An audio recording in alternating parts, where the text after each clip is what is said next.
Alright, welcome back to the channel, guys. I hope you're doing well. About a week and a half ago, I made a video about the killers at 140. Shout out to the guy that asked me to cover more divisions. So this video is going to be about the killers at 154. There's a lot of them. This is a great division as well. Soooo, Jermell Charlo, Virgil Ortiz is campaigning there now. Brian Mendoza, Sebastian Fendora, Jesus Ramos, Erickson Lubin, Israel Madrimov. We're going to talk about some of the dark horses. Xander Zayas. Oh yeah, Bud Crawford's probably going to end up there as well. Just when you thought that division didn't need to add any better fighters, the best fighter in the world is there. Errol Spence is probably going to campaign there. Danny Garcia. I feel like I'm missing someone as well. I'll do my best to cover them all, but let's get into the video. Boxing.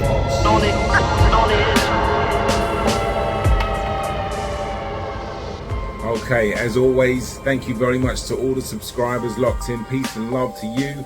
Gratitude to anybody new locked in as well. Welcome along. I hope you guys all had an enjoyable holidays, whatever you celebrated with your families, whatever you did. I hope you had a good, peaceful time.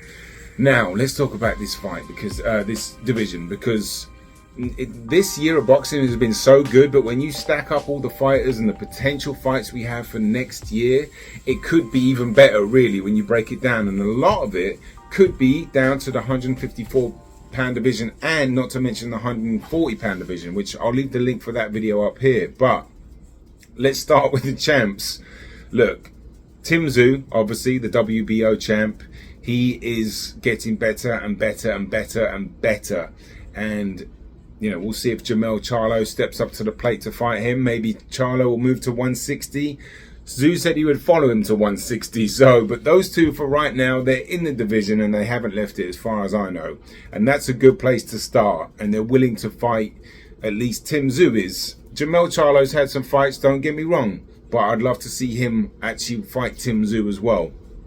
But that's a good place to start. Now, if we're going to include Bud Crawford in the mix and Errol Spence, they might have their rematch at 154, who knows. But they're going to certainly at some point end up in the 154-pound division. And there's a lot of amazing fights to be made there. For example, even though Sebastian Fendora lost heavily in his last fight, you still think he could put up a pretty good fight against most of these fighters. I'm not saying he would beat them, but it's entertaining. And, you know, he's got a lot of heart and courage, and he wants to be up there and mix it up with the top guys, as does Brian Mendoza. He's already fought Jesus Ramos. He lost to him. He's already fought Sebastian Fendora. He beat him. You've got Erickson Lubin, who's willing to mix it up with all the top guys as well. He already has mixed it up with several of them. He just come off a controversial win against Jesus Ramos, which I have only seen the highlights to, and it's quite hard to tell exactly what was going on. I thought Ramos would have done a bit more and applied a bit more pressure, and I thought he was going to be able to drag Lubin into more of a fight like Fendora did. But nonetheless, Lubin, great win for him. He's still very much in the mix. Now you got your veterans that pop up there too. I already mentioned Bud. We've got Errol Spence. Danny Garcia is in the mix. Now, granted, these guys are getting a bit older, but I love it when you have that you know, the older, wiser head with the more experience that can take on, you know, whether they will or not, I don't know. But there would be some good tests to see where they are. You know, I still like Danny Garcia in that division. He knows his way around a boxing ring, and he can certainly pull off some good wins next year, as long as he gets those good fights. A couple of dark horses now. Xander Zayas, obviously we know about him. Puerto Rican future superstar. A lot of people think he has all the makings for a superstar. He's, you know, obviously unbelievably charismatic. He's got the pedigree. He's got the determination and the professionalism. He's got the skills, obviously. He's getting stepped up very slowly, but he apparently is fighting Patrick Teixeira, if I said that right. Now, if you don't know who he is, Brazilian southpaw. He beat Carlos Adames. That's really his you know, well, I say his best win. It absolutely is his best win, and he nearly stopped him as well.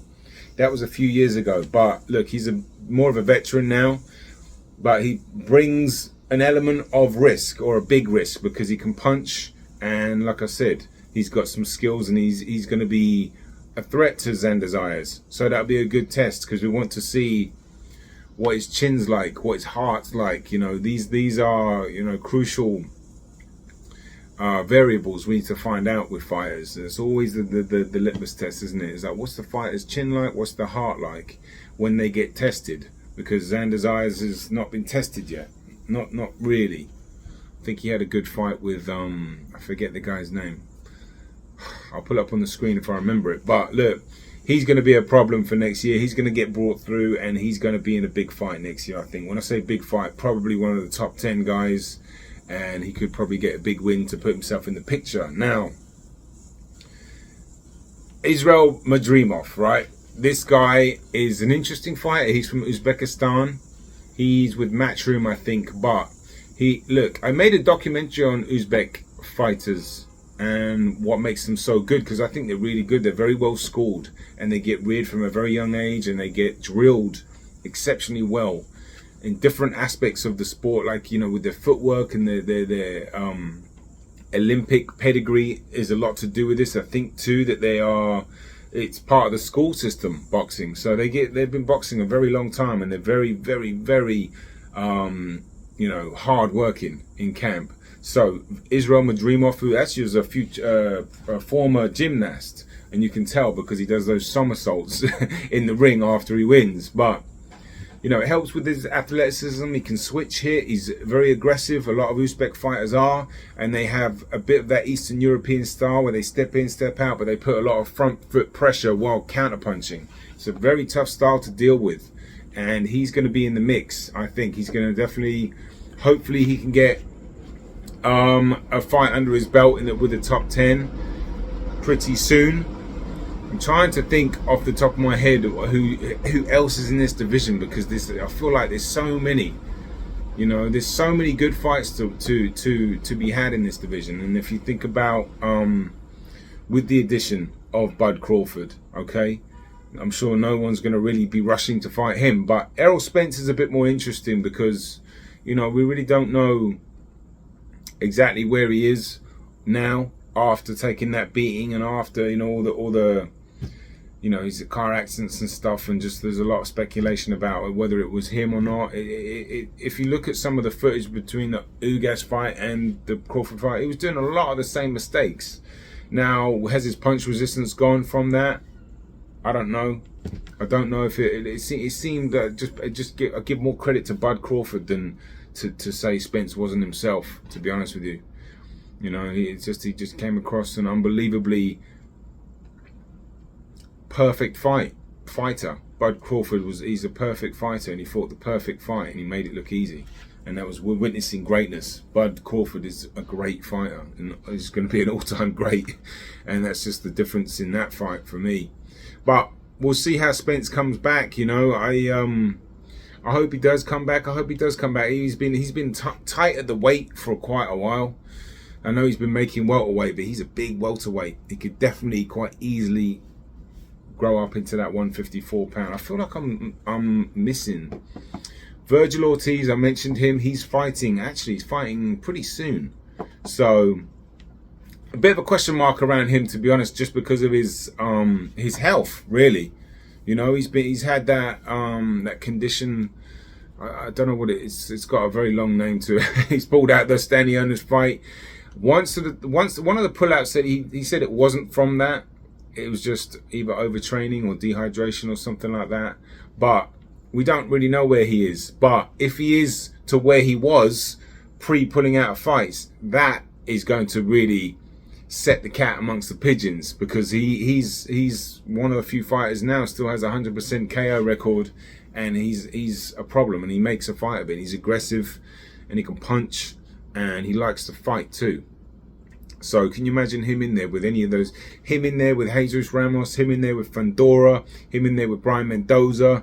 Brian Mendoza, listen, I love fighters that really believe in themselves and want to take on the best guys. You have to take your hat off to fighters like Brian Mendoza, because, you know, he's willing to go over to Australia, willing to fight, because he really believed in himself. He really did. I know he had a couple of losses before that, and he lost to Ramos too, but he was short memory. Let me go out there and fight the best in the division, and he came up a little short against Tim Soooo, and Tim Soooo is going to be a problem. And I made a video about how good his defense is. I'll leave the link up here, but I think that's it.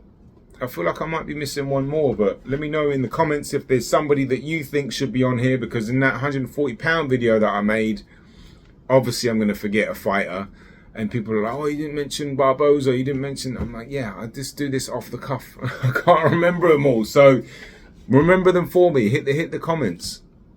But it's exciting. This division is very exciting. Boxing next year is very exciting. And this year of boxing has been absolutely amazing. The next video I'm going to do on this series is the middleweight division, or the lack of it. State of 160 it's called. So I'll continue this little series, and once again thank you to the person who recommended me do that.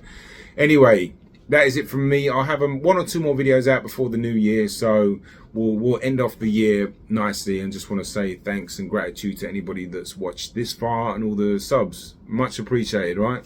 Out. Boxing. On the edge.